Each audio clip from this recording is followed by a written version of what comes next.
ഒഴുകുന്ന വെള്ളത്തിന് കെട്ടിനിൽക്കുന്ന വെള്ളത്തിനേക്കാളും കൂടുതൽ ഓക്സിജൻ കണ്ടന്റ് ഉണ്ടോ എന്നൊരു ചോദ്യമായിരുന്നു. രേണുകാമ്മയാണ് ചോദിച്ചതെന്നാണ് തോന്നുന്നത്.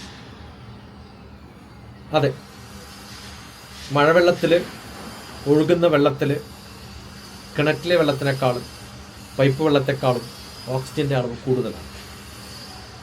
ഇത് സംഭവിക്കാനുള്ള പ്രധാന കാരണം നമ്മൾ അന്തരീക്ഷവുമായിട്ടുള്ള സമ്പർക്കം കൊണ്ട്. മഴത്തുള്ളികൾ ആകാശത്ത് നിന്ന് അന്തരീക്ഷത്തിലൂടെ ഭൂമിയിലേക്ക് പതിക്കുമ്പോൾ, അന്തരീക്ഷം എന്ന് പറയുന്നത് തന്നെ ഒരു 140 കിലോമീറ്റർ എയറുള്ളതാണ്. ആവഹ പ്രവഹ ഉദ്വഹസ്തത പരിപൂർവകവും വഹവും, ആ വായുവിലൂടെയാണ് ഇത് സഞ്ചരിക്കുന്നത്. ഈ യാത്രയിൽ വായുവിലുള്ള ഓക്സിജൻ മഴത്തുള്ളികളിൽ ലയിച്ചു ചേരും. H2O ആണ്. അപ്പോൾ ഷാർപ്പായിട്ട് വീഴുമ്പോൾ ഒരു കൺസെപ്റ്റ് കോൾഡ് എയറേഷൻ എന്നാണ് പറയുക. എയറുമായിട്ടുള്ളൊരു റിയാക്ഷൻ, എയറേഷൻ നടക്കും. ഉപരിതലത്തിൻ്റെ വിസ്തീർണം, ഓരോ മഴത്തുള്ളിയും വളരെ ചെറുതായി അവയ്ക്ക് വായുമായി സമ്പർക്കം വരാൻ കൂടുതൽ ഉപരിതലത്തിൽ വിസ്തീർണം ലഭിക്കും. പതിയുമ്പോൾ കെട്ടിനിൽക്കുന്ന വെള്ളത്തിൽ അതിൻ്റെ മുകളിലുള്ള ഭാഗം മാത്രമേ എയറുമായിട്ട് കോണ്ടാക്ട് ഉണ്ടാവൂ. ഒഴുകുമ്പോൾ അത് ഉപരിതലത്തിൻ്റെ വിസ്തീർണം ഇടപെടുന്ന, ഇപ്പോൾ റോളിംഗ് ആണെന്ന് വിചാരിക്കും, നിൽക്കുന്ന ഒരു സാധനത്തെക്കാളും അത് റോൾ ചെയ്യുമ്പോൾ എല്ലാ പ്രതലത്തിലും ഓക്സിജനുമായിട്ട് ഒരു സമ്പർക്കം ഉണ്ടാവാൻ ഇതിനെ സഹായിക്കും. അപ്പോൾ അത് വേഗത്തിൽ വെള്ളത്തിൽ കലരാൻ, ഒന്ന് മിക്സ് ആവാൻ, ചില ഉള്ള ഓക്സിജൻ ചിലപ്പോൾ പോയി പുതിയ ഓക്സിജൻ വരാനും ഒക്കെ സാധ്യതയുണ്ട്. അത് ഡിപ്പെൻഡ്സ് ഓൺ ദ സ്പീഡ്, ആ എത്ര സ്പീഡിലാണ്. ഇതിന് ഇടിമിന്നലുള്ള സമയത്താണെന്ന് വിചാരിക്കുക, ഓക്സിജൻ കണ്ടന്റ് H2Oയിൽ എച്ചും ഹൈഡ്രജനും ഓക്സിജനും ഒക്കെ വിഘടിക്കും. പിന്നെ രണ്ടാമതും എയറിലെത്തുമ്പോഴത്തേക്കും ഉടനെ തന്നെ അടുത്ത ഓക്സിജൻ അതിനെ പിടിച്ചെടുക്കും. H2Oയിൽ O1 തന്നെയാണ്. പിന്നെ എങ്ങനെയാ വെള്ളത്തിൽ ഓക്സിജൻ്റെ അളവ് കൂടുക? ഇല്ല. അത് O3 ആവുമോ? O3 ആവില്ല. പക്ഷേ പുതിയ കണ്ടന്റ് വിഘടിതമായി പുതിയതായിട്ടുള്ളൊരു ഫ്രഷ്നെസ് അതുണ്ടാവാൻ സാധ്യതയുണ്ടെന്നേ പറയാൻ പറ്റും.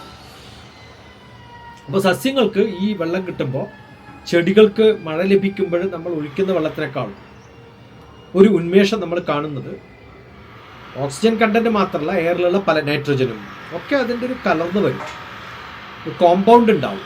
H2O നമ്മൾ മിക്സ് ചെയ്യുന്ന സമയത്ത്, വെള്ളം മിക്സ് ചെയ്യുമ്പോൾ വെള്ളമാണെങ്കിലും വെള്ളത്തിൻ്റെ ഗുണത്തിൽ ബാക്കിയുള്ളതും കൂടി മിക്സ് ആവും.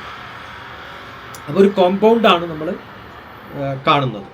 അത് അറ്റ്മോസ്ഫിയറിലും ഒഴുകുന്ന വെള്ളത്തിലൊക്കെ കോമ്പൗണ്ടിൻ്റെ കണ്ടന്റുകളിൽ കുറച്ച് ഡിഫറൻസ് ഉണ്ട്. അത് അലിഞ്ഞു ചേർന്ന ഓക്സിജൻ മാത്രമല്ല, പലതും. ഇത് പുതുതായി വരുന്ന മഴയിൽ ചെടികൾക്ക് വളരെ അത്യാവശ്യമായിട്ട്, വേരുകൾക്ക് വളരാൻ ഓക്സിജൻ, എനർജി അത്യാവശ്യം.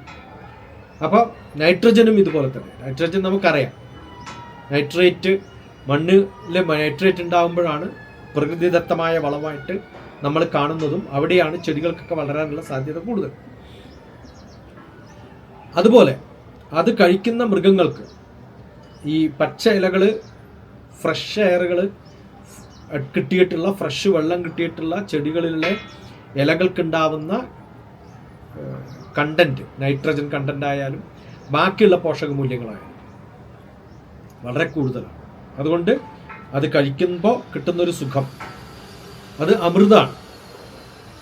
ചെടികൾക്ക് അമൃതാവുമ്പോൾ ചെടികൾ തരുന്ന ഫലങ്ങൾക്കും പൂക്കൾക്കും ഇലകൾക്കും ഓരോ കണ്ടന്റിനും അതിൻ്റെതായ ഗുണം കൂടും. അത് പൈപ്പിലുള്ള വെള്ളത്തിൽ ഒന്നാമത് അണുനാശിനികൾ, ക്ലോറിൻ ചേർത്തിട്ടുണ്ടാവും. ബാക്ടീരിയകൾ ഇല്ലാണ്ടാക്കാൻ വേണ്ടിയിട്ട് വേറെ പ്രോസസ്സുകൾ ഉണ്ടാവും, രാസവസ്തുക്കൾ ഉണ്ടാവും. നമ്മളതിനെ ഫിൽറ്ററിലൂടെ പ്രോസസ്സ് ചെയ്യുമ്പോൾ ഉണ്ടാവുന്ന ചില വിഘടിതമായ രൂപങ്ങളിലാണ് നമ്മൾ വെള്ളത്തെ മിനറലാണെന്ന് പറഞ്ഞിട്ടും ഒക്കെ മിക്സ് ചെയ്തിട്ട് ആർട്ടിഫിഷ്യലായിട്ട് അതിൽ ടേസ്റ്റ് കിട്ടാൻ വേണ്ടിയിട്ട് ടേസ്റ്റ് കണ്ടന്റുകൾ ചേർക്കാറുണ്ട്. ഇതൊക്കെ മാറും. ഇടിമിന്നൽ അടിച്ചിട്ട് നൈട്രജൻ വെള്ളത്തിൽ മിക്സ് ചെയ്തിട്ട് പുതിയതായിട്ട് വരുന്ന വെള്ളത്തിൽ ഉണ്ടാവുന്ന ഗുണങ്ങൾ മനുഷ്യന്, ചെടികൾക്ക് ഒക്കെ വ്യത്യസ്തമായിട്ട് മനസ്സിലാക്കാൻ സാധിക്കും. pH മൂല്യം മഴവെള്ളത്തിൽ നേരിയ ആസിഡിൻ്റെ സ്വഭാവം കൂടുതലായിട്ട് കാണിക്കുന്നതും ഇതുകൊണ്ട് തന്നെയാണ്. അത് ലയിച്ച് വേരുകളിലെത്താൻ ഈ pHൻ്റെ നിലവാരം ചെടികൾക്ക് സഹായകമാകും. മനുഷ്യന് ചിലപ്പോൾ അത്ര ഗുണമായിട്ട് വന്നു വരില്ല. അതുകൊണ്ട് മഴവെള്ളം ശരിയായ രീതിയിൽ ശേഖരിച്ചിട്ട് അത് റെയിൻ ഹാർവെസ്റ്റിങ്ങിന് ഉപയോഗിക്കുമ്പോൾ നമ്മളെ റൂഫ് ടോപ്പുകളിലൊക്കെ ടാങ്കുകൾ വെച്ച് അതിനെ ഫ്രഷ് അണ്ടർഗ്രൗണ്ട് ടാങ്കുകളിലേക്ക് മാറ്റി ഫിൽട്ടർ ചെയ്ത് ക്ലീൻ ചെയ്ത് ഉപയോഗിക്കുമ്പോൾ അത് കുറേ കാലത്തേക്ക് നമുക്ക് ഉപയോഗിക്കാൻ പറ്റുന്ന വെള്ളം നമുക്ക് സാധാരണ ഭൂമിയുടെ തൊട്ട് മുകളിൽ കിട്ടുന്ന മഴവെള്ളത്തെ പോലെയും അല്ലെങ്കിൽ റൂഫ് ടോപ്പിൽ നമ്മൾ കളക്ട് ചെയ്യുന്നതിന് അണ്ടർഗ്രൗണ്ട് വാട്ടറിൽ നിന്ന് നമ്മൾ ബോർവെൽ ഇട്ടിട്ട് കുഴിച്ചിട്ട് കിട്ടുന്ന വെള്ളത്തിനേക്കാളും ഗുണമുള്ളതാണെന്ന് പറയാൻ പറ്റും. കാരണം അത് ഭൂമിയുടെ അടിയിൽ കുറേ കാലമായിട്ട് കിടക്കുന്നത്.